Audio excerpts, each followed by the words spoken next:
ყაზახეთის რესპუბლიკის საგარეო საქმეთა მინისტრი ერმეკ კოშერბაევი თანმხლებ დელეგაციასთან ერთად საქართველოს ოფიციალური ვიზიტით ეწვია. ვიზიტის ფარგლებში ერმეკ კოშერბაევი საქართველოს საგარეო საქმეთა მინისტრს მაკა ბოჭორიშვილს შეხვდა. გაფორმდა თანამშრომლობის მემორანდუმი. ამ წუთებში კი შეხვედრა საქართველოს პრეზიდენტთან მიმდინარეობს. დაგეგმილია შეხვედრა პრემიერ-მინისტრ ირაკლი კობახიძესთან. უფრო მეც ანა ბროლაძე გვეტყვის, რომელიც ახლა პირდაპირ ეთერში გვერდდება. ანა, გისმენთ. ოფიციალური თბილისისა და ოფიციალური ასტანას წარმომადგენლები, ამ შემთხვევაში საგარეო საქმეთა მინისტრები დოკუმენტზე ხელმოწერით თანხმდებიან, რომ 2 წლის განმავლობაში კონკრეტული პროგრამების და პროექტების და გაწერილი დღის წესრიგის მიხედვით ეცდებიან თანამშრომლობის გაღრმავებას.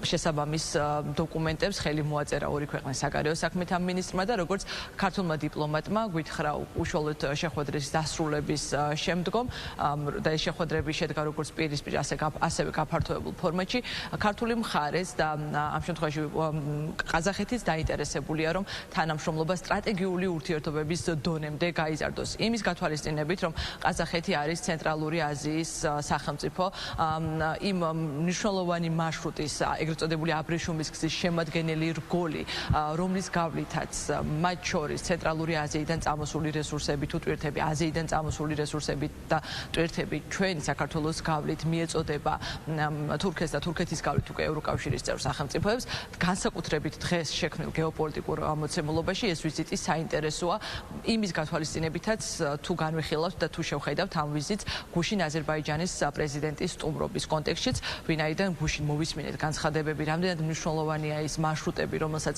საქართველო, აზერბაიჯანი და თურქეთი ერთობლივად ახორციელებენ, ის გეოსტრატეგიული პროექტები, რომელიც წლებია უკვე სწორედ ამ სამი ქვეყნის ჩართულობით მიმდინარეობს და ცენტრალური აზიიდან წამოსული რესურსები სწორედ აი ამ პროექტების გავლით მოხდება ევროკავშირის წევრ სახელმწიფოებში და მათ შორის ცენტრალური აზიის რესურსებზეც არის მიბმული სამომავლოდ ევროკავშირის ენერგოუსაფრთხოების საკითხებიც. ბუნებრივია, მაშინ როდესაც საქართველო პოზიციონირებს საერთაშორისო დღის წესრიგში როგორც შუა დერეფნის მნიშვნელოვანი სახელმწიფო, ძალიან მნიშვნელოვანია ამ შემთხვევაში ყაზახეთთან ურთიერთობების ინტენსიურ რეჟიმში გადასვლა და სტრატეგიული თანამშრომლობა, რაზეც როგორც აღვნიშნე, მოვისმინეთ პოზიცია მაკა ბოჭორიშვილისგან, რომ ქართული მხარე მუშაობს აქტიურად ამ მიმართულებით, რომ ჩვენს ქვეყანას კიდევ ერთი სტრატეგიული პარტნიორი შეემატოს. ჩვენ დღეს გვქონდა შესაძლებლობა საგარეო საქმეთა მინისტრის ვიზიტის ფარგლებში გვესაუბრა ჩვენი ურთიერთობების სტრატეგიულ დონეზე აყანასთან დაკავშირებით და გაგვეხილა ის შესაძლებლობები, რაც არის ორ ქვეყანას შორის ურთიერთობებში, როგორც პოლიტიკურ დონეზე თანამშრომლობისთვის, ესევე ეკონომიკური მიმართულებით. ერთი რამ არის ცალსახა, საქართველოში არის საკმაოდ ბევრი ყაზახური ბიზნესი, ყაზახური ინვესტიცია, ისინი თავს საქართველოში გრძნობენ ძალიან კარგად, იმ თვალსაზრისით, რომ საქართველოში არის ძალიან კარგი კლიმატი ეკონომიკური საქმიანობისთვის და რა თქმა უნდა, ქვეყანა არის საინტერესო შემდგომში ამ ურთიერთობების გაზაყრმავებლად. გარდა ამისა, საქართველოს როლი შავი ზღვის პორტები იცით, რომ არის ძალიან მნიშვნელოვანი ჩვენი ცენტრალური აზიის ქვეყნების პარტნიორებისთვის და რა თქმა უნდა, ამ მიმართულებითაც ყაზახეთთან ძალიან მჭიდრო თანამშრომლობა გვაკავშირებს და პოტენციალი კიდევ უფრო მეტია ამ თანამშრომლობის. ჩვენ გვაქვს კონკრეტული სამოქმედო გეგმა მომდევნო 2 წლის განმავლობაში, თუ რა ნაბიჯები უნდა გადადგას საგარეო საქმეთა სამინისტრომ ორივე მხრიდან იმისათვის, რომ ხელი შეუწყოთ ჩვენ ქვეყნებს შორის ურთიერთობების გაძლიერებას, როგორც პოლიტიკურ დონეზე, ისე ეკონომიკური მიმართულებით.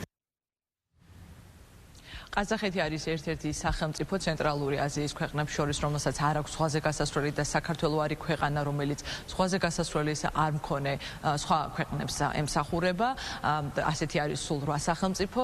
ამ კონტექსტში და მინისტრის კომენტარიდან გამომდინარე საინტერესო არის საკითხები, რომელიც განხილული იქნება მომდევნო პოლიტიკურ შეხვედრებზეც. მაკა ბოჭორიშვილთან საგარეო საქმეთა სამინისტროში სტუმრობით დაიწყო ყაზახეთის პირველმა დიპლომატმა ჩვენს ქვეყანაში ვიზიტი.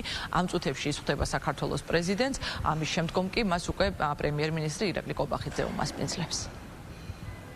მადლობა, პირდაპირ ეთერში ანა ბროლაძე საუბრობდა.